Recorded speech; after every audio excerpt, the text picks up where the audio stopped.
Hoy en Renovando tu Mente. Prácticamente todos los principios, preceptos que enseña la Biblia se niegan en algún lugar de nuestra cultura actual. ¿Cómo saber lo que es verdad? Si quieres saber la verdad, ve a la fuente.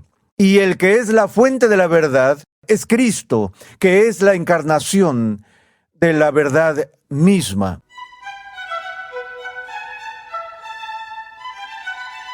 Hoy en día sigue habiendo confusión sobre quién es Jesús. Algunos críticos que sostienen su deidad han renunciado a su impecabilidad.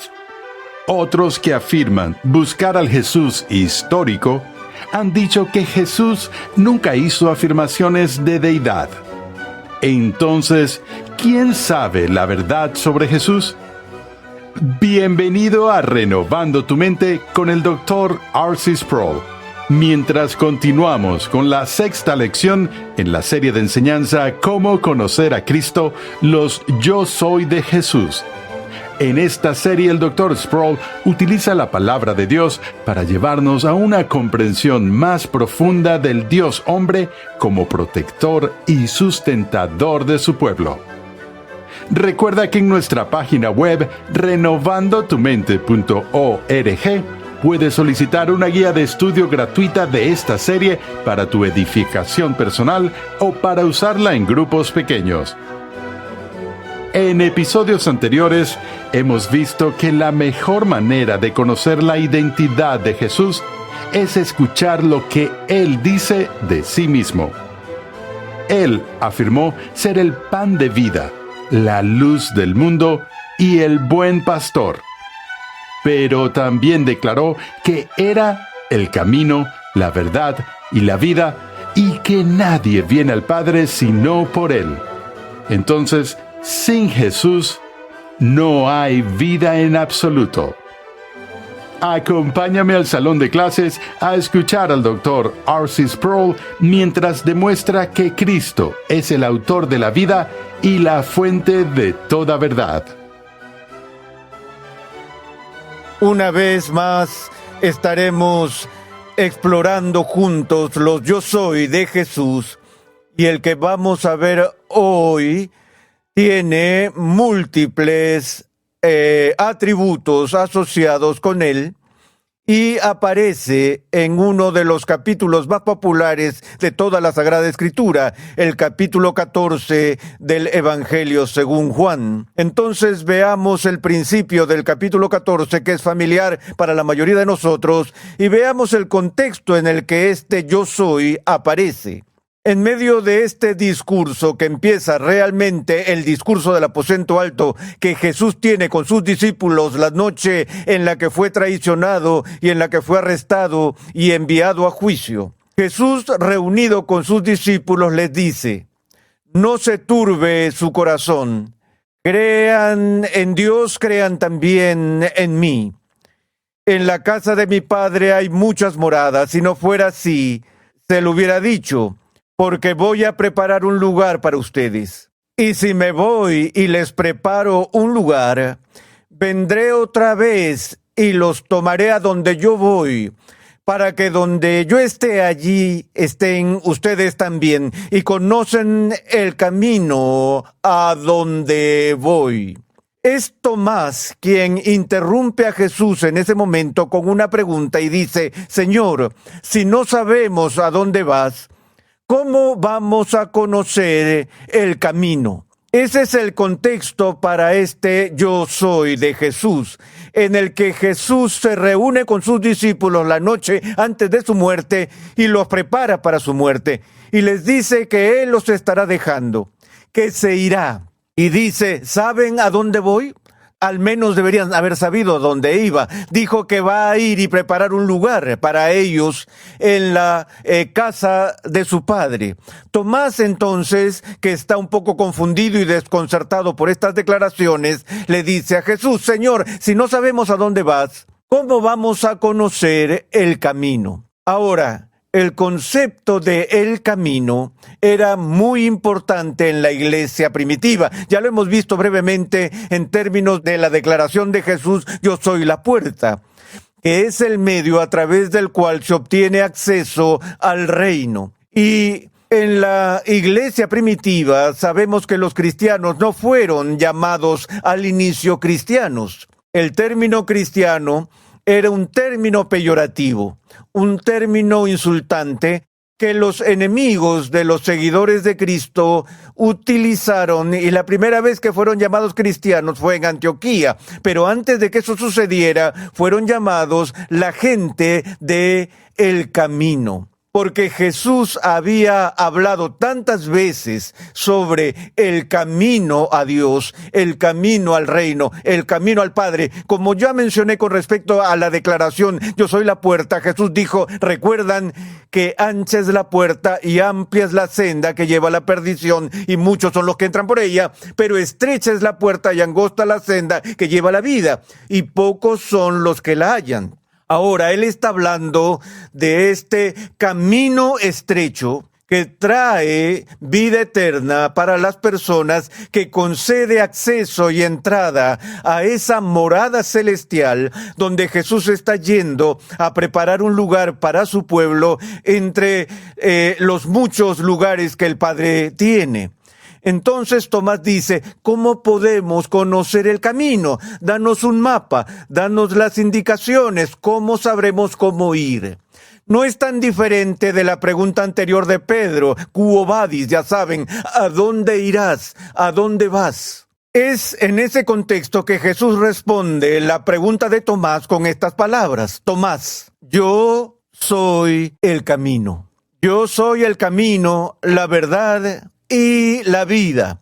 De nuevo, esta exclusividad está contenida en aquella dramática declaración cuando dijo, nadie viene al Padre sino por mí.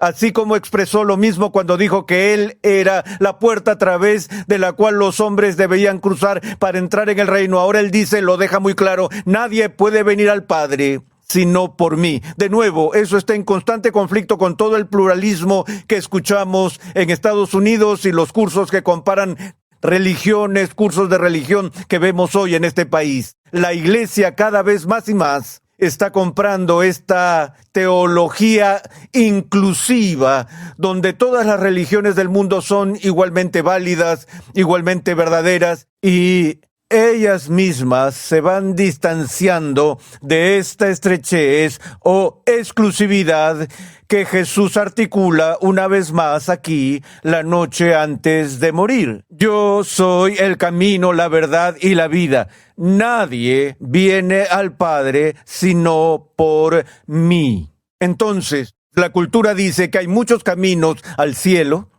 Jesús dice que solo hay un camino y Él es el camino, porque eso es lo que significa la palabra camino aquí en el texto, el camino, la ruta que uno debe seguir para llegar a un destino deseado. Así es como Él responde a Tomás al inicio y continúa diciendo, volveré a las otras porciones, pero continúa diciendo, si ustedes me hubieran conocido, también hubieran conocido a mi Padre. Desde ahora lo conocen y lo han visto. Jesús les está diciendo a sus discípulos, ¿ustedes realmente no han entendido quién soy? ¿Realmente no me han conocido? Porque si me hubieran conocido, habrían conocido al Padre. Y desde ahora lo conocen y lo han visto. Esta es una de las declaraciones más radicales que Jesús haya hecho. De ahora en adelante pueden decir que lo han visto. Felipe ahora responde a eso y le dice, Señor, muéstranos al Padre y nos basta. Esa versión moderna de la declaración se ha hecho no para dar más precisión a la interpretación o la traducción del griego, sino para ayudar a las lenguas tambaleantes de predicadores como yo. Porque la versión en inglés, King James, dice, muéstranos al Padre, y eso es suficiente. Eso es casi un trabalenguas, eso es suficiente. Traten de decir eso unas cuantas veces rápido y verán por qué los traductores lo cambiaron a nos basta, porque tienen misericordia del predicador. Pero en todo caso, Lo que Felipe está diciendo es como si dijera esto: Jesús, hemos estado contigo estos 3 años más o menos, y no podemos creer lo que nuestros ojos han visto. Te hemos visto resucitar a la gente de entre los muertos, te hemos visto dar vista a los ciegos, te hemos visto dar oído a los sordos, te hemos visto caminar sobre el agua, y algunos de nosotros incluso te hemos visto transfigurarte ante nuestros propios ojos. Hemos visto situaciones increíbles, te vimos alimentar a 5,000 personas de unos pocos panes y peces y todo lo demás, pero todavía no estamos satisfechos. Queremos al más grande.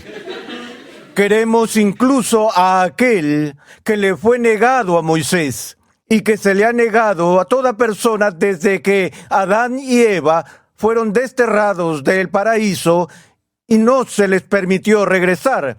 Queremos ver a Dios. Queremos la visión beatífica ahora. Queremos ver su rostro. Porque si vemos a Dios el Padre, que es invisible, y hemos tratado de ser obedientes a Él, pero es muy difícil ser devoto y obediente a un Dios que es invisible. Solo por una vez, Jesús, muéstranos al Padre, y eso será suficiente. Eso es todo lo que pedimos. ¿Saben cuántas veces decimos que hazlo por última vez y nunca volveremos a preguntar? Sabemos que la gente es así. ¿Cuántas veces le he dicho a Dios esto? Dios, solo responde esta oración y no pido más.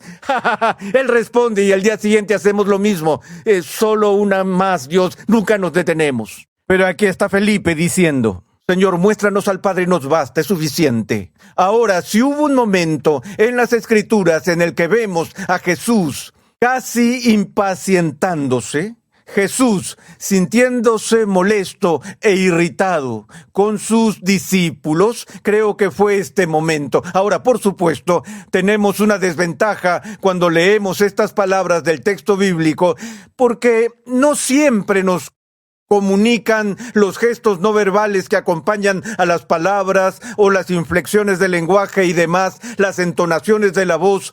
No sabemos cómo se escuchó eso y a veces simplemente cambiando el tono de una voz o levantando las cejas podemos tomar una simple declaración y hacerla satírica. Hemos aprendido esos trucos de comunicación.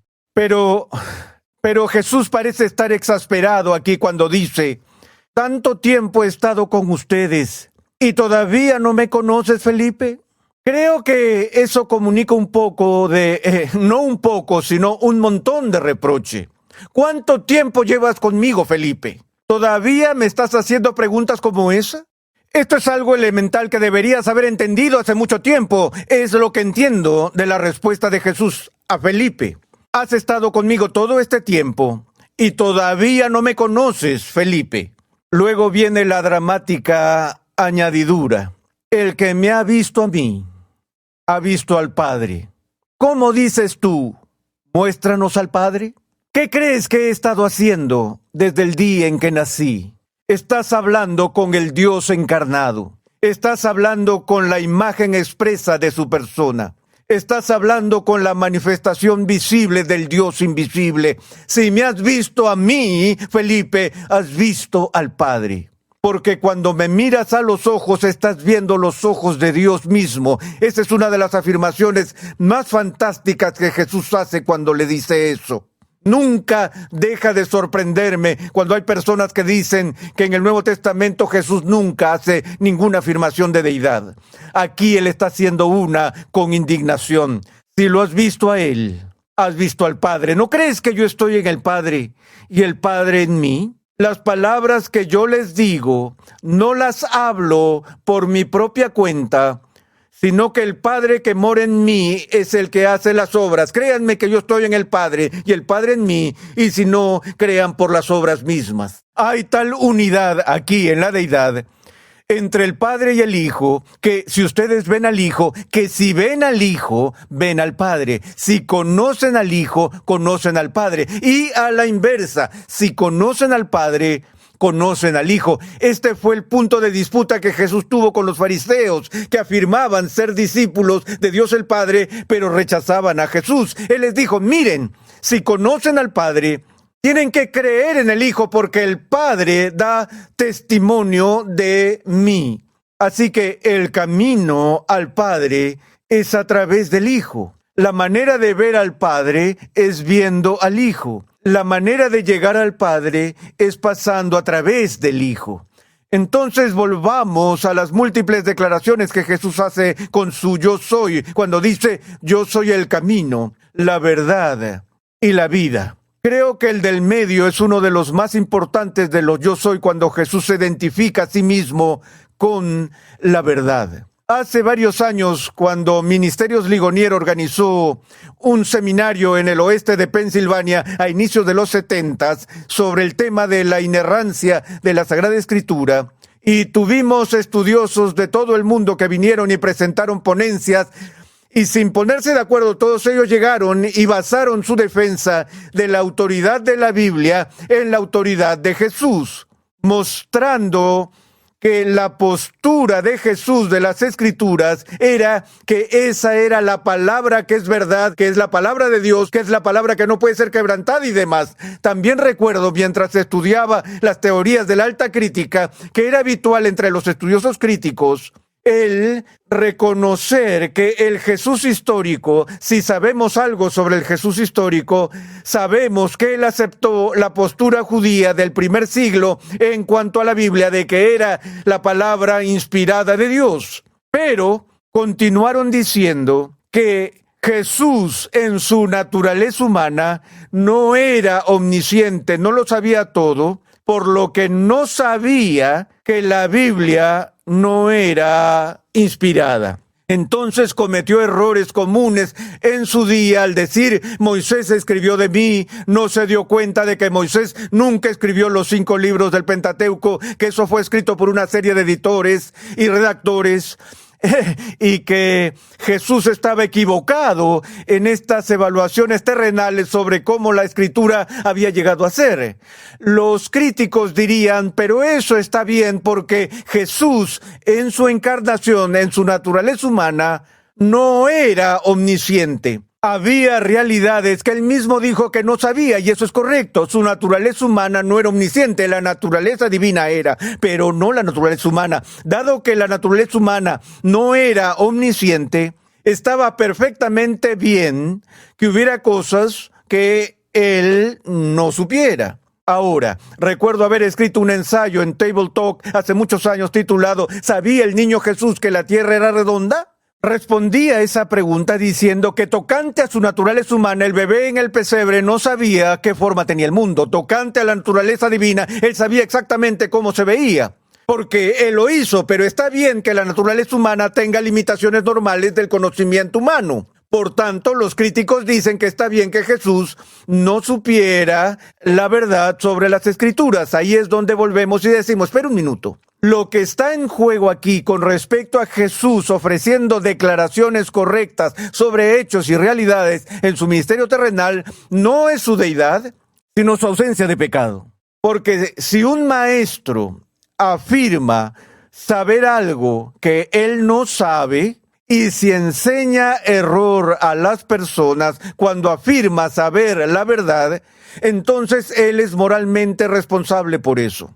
Muy distinto es si entro al aula y le digo a mis alumnos, según mi entendimiento, esto es lo que creo que es la verdad. No se molestarán conmigo ni me acusarán de inmoralidad o de pecado si se demuestra que estoy equivocado. Es decir, no hace falta decir que puedo estar equivocado y que estoy equivocado muchas veces. Pero ¿qué tal si empiezo mi enseñanza diciendo lo siguiente? Antes de empezar hoy, hay un par de aspectos que deben saber sobre mi enseñanza. En primer lugar, nunca enseño nada de mi propia mente. Solo enseño lo que Dios me dice que enseñe. Él me ha dado toda autoridad, por cierto. De modo que si no se someten a mi enseñanza y a mi autoridad, están siendo rebeldes contra Dios mismo. Luego digo, ahora lo segundo, antes de que tomen notas en mis clases, quiero que sepan que no solo siempre digo la verdad, sino que soy la verdad.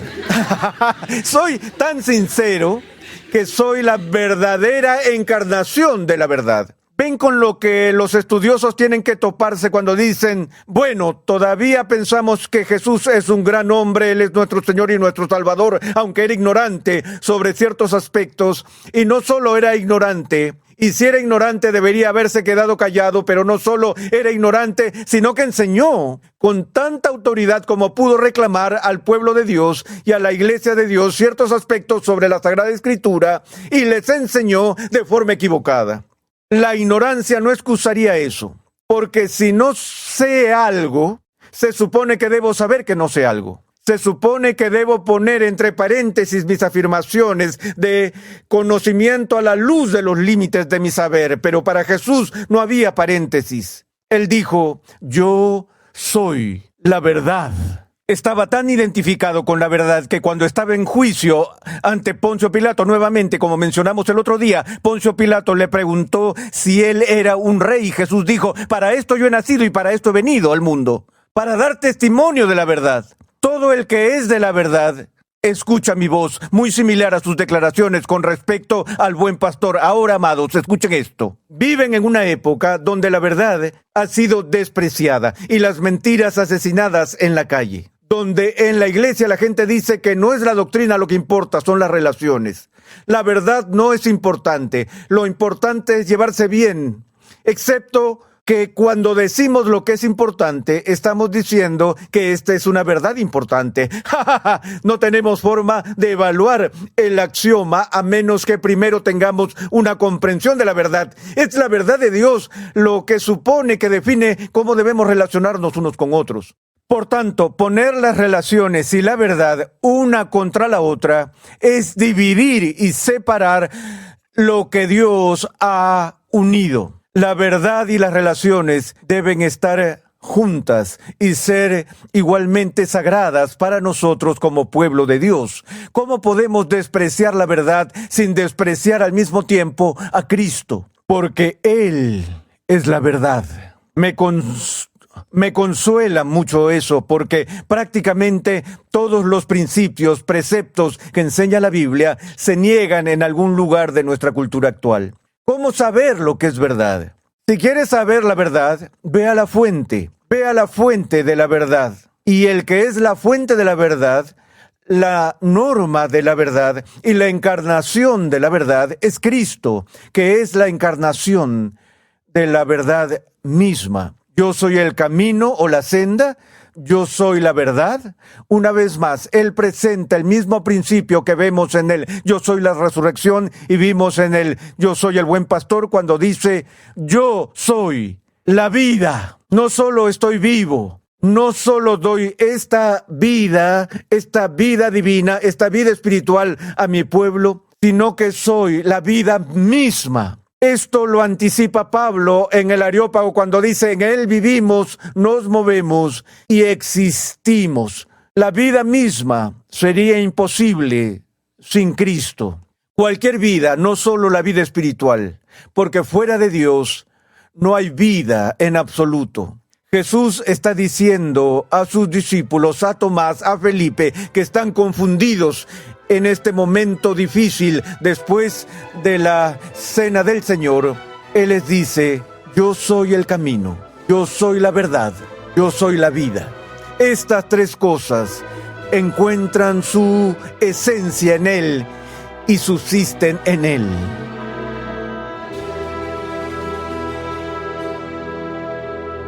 Hay muchos hoy que dicen que Jesús nunca afirmó ser Dios. Bueno, hoy escuchamos al Dr. Sproul refutar esa afirmación usando las propias palabras de Jesús. Nos alegra que nos acompañes hoy en Renovando tu Mente, mientras continuamos con la serie del Dr. R.C. Sproul, Cómo conocer a Cristo, los Yo Soy de Jesús. En 8 mensajes examinamos el registro del apóstol Juan de estas poderosas metáforas que nuestro Salvador utiliza. Te invitamos a visitar nuestra página web renovandotumente.org, donde podrás solicitar gratuitamente la guía de estudio de esta nueva serie. Conexión Ligonier ya está disponible. Conexión Ligonier permite a cristianos en crecimiento estudiar en línea gracias a una amplia biblioteca de cursos interactivos en video impartidos por el fundador de Ministerios Ligonier, el Dr. R.C. Sproul, y otros destacados pastores, teólogos y expositores cristianos. Cada curso contiene herramientas de estudio para ayudarte a aplicar lo que estás aprendiendo, incluyendo pruebas opcionales, preguntas de discusión, así también como la facilidad de visualizar tu avance en cada paso. Tienes la flexibilidad de tomar todos los cursos que quieras, cuando y donde quieras, y al ritmo que más te convenga. Para más información, visita conexionligonier.com. No existe tal cosa como un cristiano que no da ningún fruto espiritual. En el siguiente episodio de Renovando tu Mente, R.C. Sproul examina varias declaraciones de Jesús que consideran el papel del fruto espiritual en la vida cristiana. Escucha un avance de nuestro próximo programa. Siempre hay en cada iglesia personas que hacen una profesión externa de fe, se unen al cuerpo de Cristo exteriormente, pero su profesión de fe no es verdadera. Son intrusos, son invasores en el cuerpo de Cristo. No tienen fruto. Te invitamos a escuchar nuestro siguiente episodio y a unirte a nuestra gran comunidad virtual en las redes sociales.